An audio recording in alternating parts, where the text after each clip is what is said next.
Hi, last time we talked about kinetic energy and thermal energy. Now we're going to talk about kinetic energy and radiant energy. We could talk about the other types of kinetic energy that impact meteorology. We could talk about sound and mechanical energy and electrical energy. We're going to save that to when we start talking about winds and storms. Right now we're talking about movements of air, and we're concentrating on thermal and kinetic energy.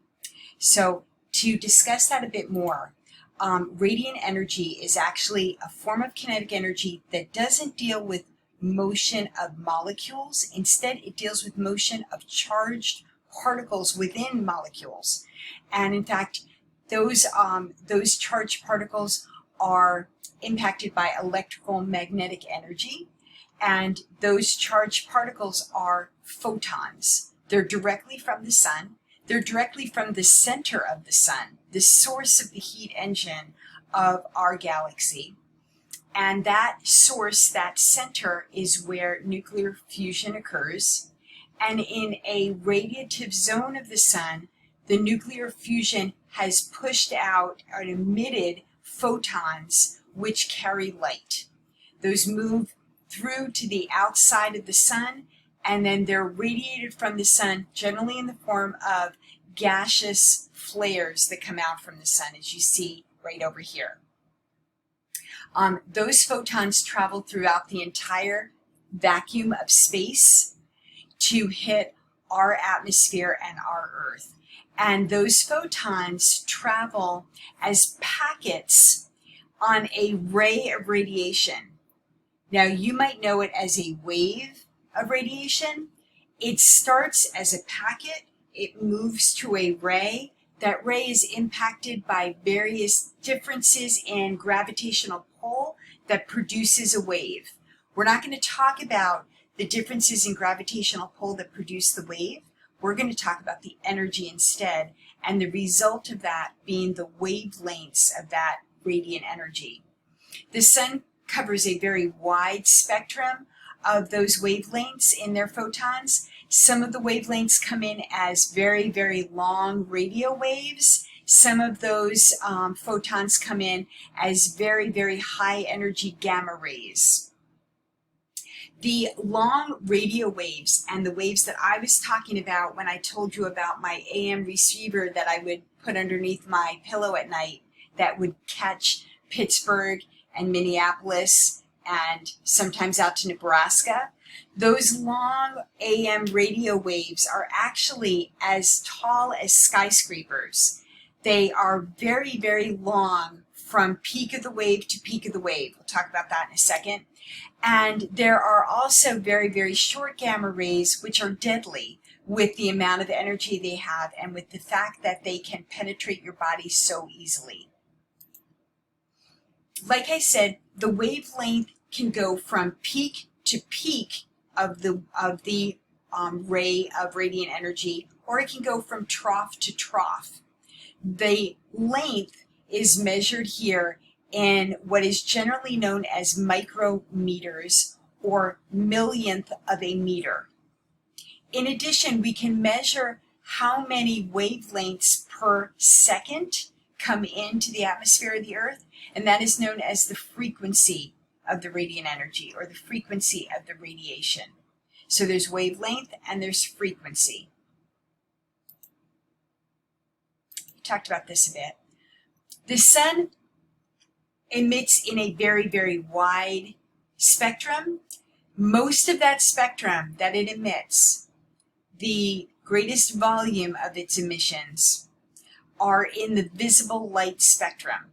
You'll see that right here, and you see that the radiation intensity, or the amount of radiation, or the volume of radiation, I guess you could say, is highest in the visible light spectrum. That visible light spectrum goes from violet to red, and in fact, the packets of photons, or the radiation that you see that is even more energetic than violet, is known as ultraviolet. In other words, ultra meaning higher than violet energy. Ultraviolet energy. Very, very short wavelengths. that can penetrate atoms because they are so small and so short in their wavelength, up to those red wavelengths, which are a little bit longer. Here's the wavelength down here in the micrometers that we were talking about, the millionths of a meter. Those red waves here also have waves that are longer but related to red, and those longer waves that are related to red are known as infrared. You've heard of IR, infrared. There's near infrared, far infrared, longer. There are microwaves, TV waves, short radio waves, shortwave radio, and AM radio waves. They are all produced by the sun. In fact, if you're wondering about it because all you see is visible light, you can put on a filter onto a telescope, and it can be an ultraviolet filter that shows you ultraviolet emissions. Ultraviolet emissions, like this is a blue filter to show you ultraviolet emissions.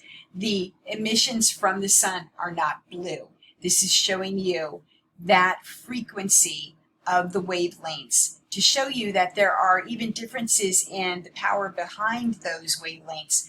Some areas of the sun burst out with ultraviolet light. Some areas of the sun are cooler. We've talked about that. I will say this, that we talked about ultraviolet waves as having an enormous amount of energy that can damage the DNA in your cells because they are so small that they can penetrate your cell wall. And they have an enormous amount of energy with them as well. So that the shorter the wavelength, the more energy behind it. Because think about it, you'll have so many more wavelengths per meter, and you have a lot of energy in each of those wavelengths. So energy carried per wave or photon increases as you get into the ultraviolet, well, as you get into the shorter wavelengths. So longer wavelengths, less energy.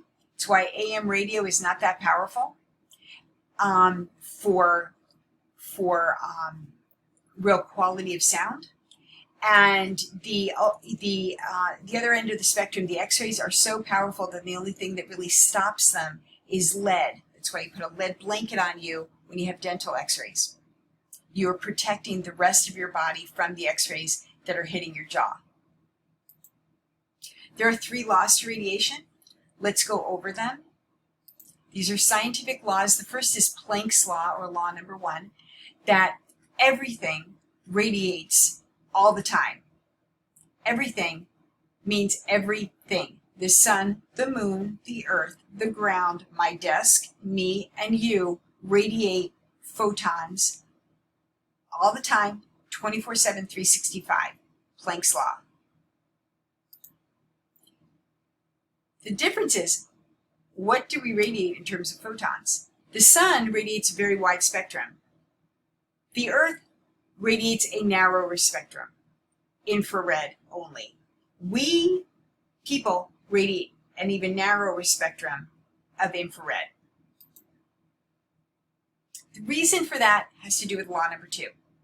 The hotter the object, the shorter the wavelength emitted by the object. That is why the sun, so incredibly hot, emits more visible light, shorter wavelengths than infrared, and quite a bit of ultraviolet light, even shorter wavelengths than infrared. Whereas the Earth is cooler, and we radiate longer infrared wavelengths. That's Wien's law. Let me go back to show you that. To put it another way for you, I'm going to bring this down. The sun, so hot, 6,000 Kelvin, emits higher energy waves that are shorter. Higher energy waves, shorter waves. In the visible in the visible spectrum and quite a bit in the ultraviolet spectrum, which is even shorter. The Earth, much cooler, 288 Kelvin, 53 degrees average temperature Fahrenheit. And as a result, we emit longer wavelengths at infrared, and we emit lower energy waves. Longer waves, lower energy waves.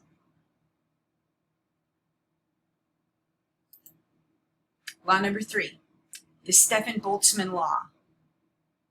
Let me move this up so you can see. Kind of goes with number 2. As an object's temperature increases, its total energy emission increases. This law is so important to climate change. So I really want you to keep this law in your head. As the object's temperature increases, its total energy emissions increase. Therefore, that is the reason why the sun, so hot, emits shorter wavelengths with more energy and more wavelengths. The Earth, much cooler, emits longer wavelengths with lower energy and less wavelengths, less emissions. So the sun actually emits over 150,000 times more radiation per unit area than Earth. And that becomes very important when our temperature is increasing on Earth. Back it all up. To summarize, solar energy travels through space and our atmosphere in waves. Law number 1 for radiation is that all things emit at all times. Law number 2, higher an object's temperature, the shorter the wavelengths and the more energy the wavelengths have. Also, as the temperature of an object increases, kind of the same thing, the more amount of radiation is emitted.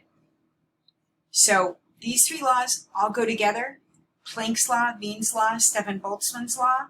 Let's go into a little bit more about how we can work with those. And in addition to that, before we get into a lot more of radiant energy, we're going to look at potential energy of the Earth and of the atmosphere in terms of latent energy. So we're going to come back to radiant energy. We're going to take a detour for a second into latent energy and its importance in cloud development, and then come back to putting it all together.